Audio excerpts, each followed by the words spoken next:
Hello, it's Tamasia. I wanted to talk a little bit about the sexualizing of our society and the new Me Too campaign that's going on. Personally, I think that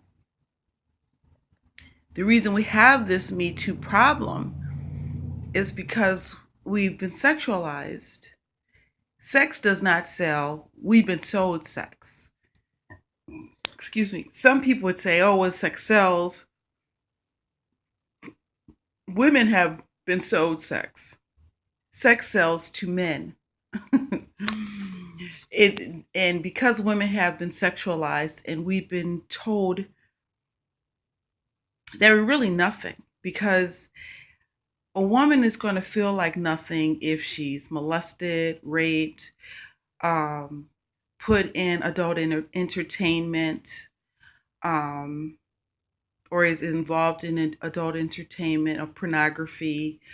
Um, so if she has a child out of wedlock with someone who refuses to marry her.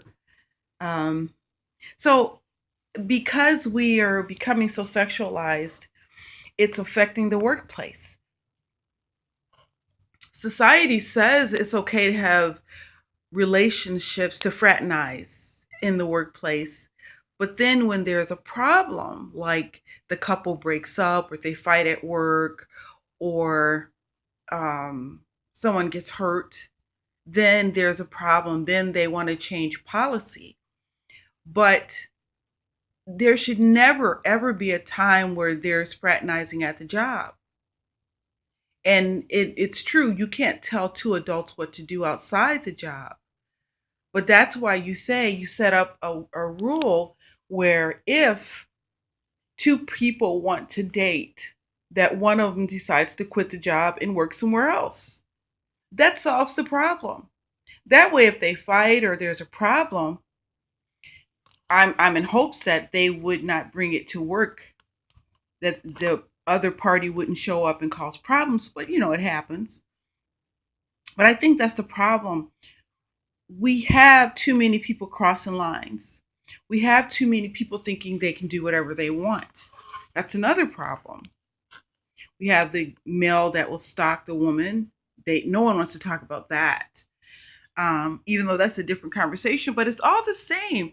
It's this sexualizing, it's this male dominance. I can do whatever I want, whether that person is male or female, because I have money or I have prestige or I'm politically affiliated or I'm, you know, affiliated with a certain church with prominent ministers or I'm just saying there's people just think, or this is my employee.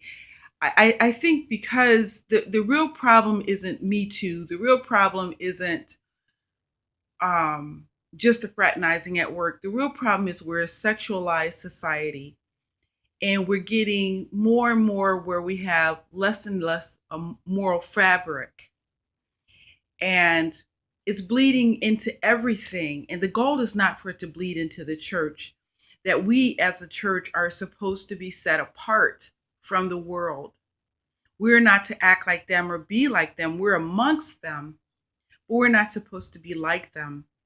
So in church, it's a little harder not to fraternize because you would hope that you would meet someone in church if you're single, that God would send you the female and you the male, bring you together as he deems fit.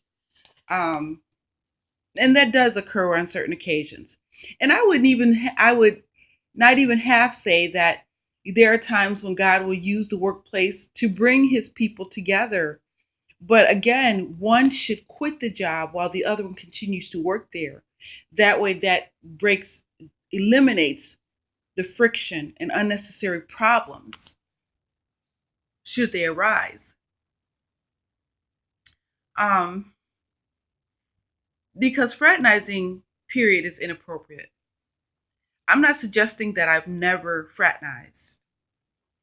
Not at work anyway. I've never fraternized at work. I've never dated inside any workplace I've ever been. No one can say that any job that I've ever had that I fraternized with them. I did not, because that's not my cup of tea.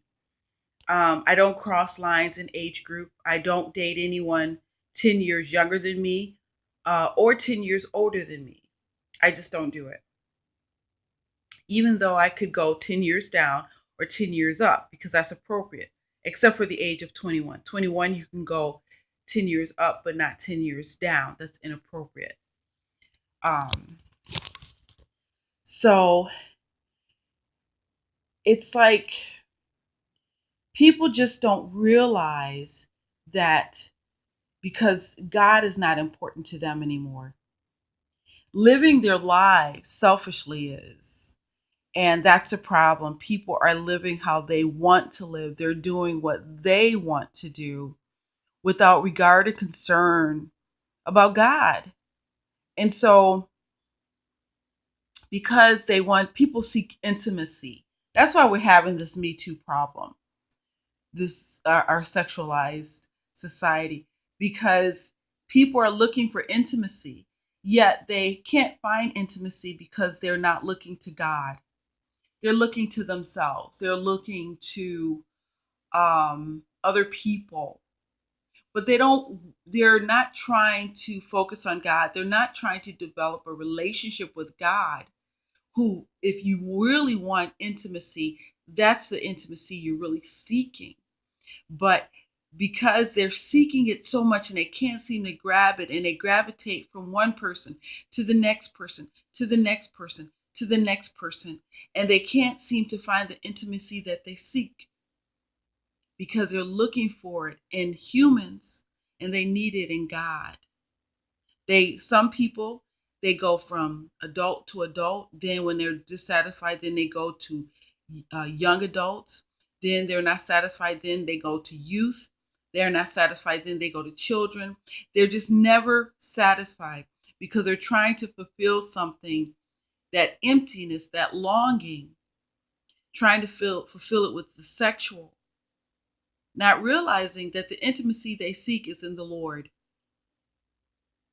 So that's what I have to say.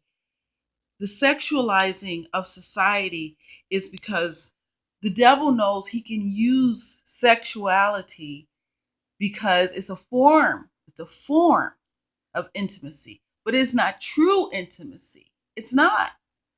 I'd love to say that it is, but it's not. True intimacy is with God. But people don't want to hear that. People want to know how they can have the sexual experience better, how they can get with some man or woman that they're not married to and have a better sexual relationship and intimate relationship with that person. Where you're going to continue to have problems. And then they'll use the excuse where they're married people who've gotten divorced, and they're married people who have problems, and they're married people who aren't even sleeping in the same bed. Well, okay, granted, there are people who got married who were not supposed to be married to one another, but they were too busy lusting after one another or looking at everything but the right thing. They looked at the physique, they looked at the face, they looked at uh, the financial portfolio, they looked at everything but the right thing, and they didn't look to God. And they should have looked to God. They should have looked to God for their mate, because God will send you to, if you're female, God will send you to the male. And if you're male, you don't even have to look for a female. God will send her to you at the right time. As you get yourself together, it doesn't even matter about how much money a person has or doesn't have. If he's dirt poor, it doesn't matter. God can make that dirt poor man a millionaire or multimillionaire. Not that they have to be. Maybe he'll make him a thousandaire.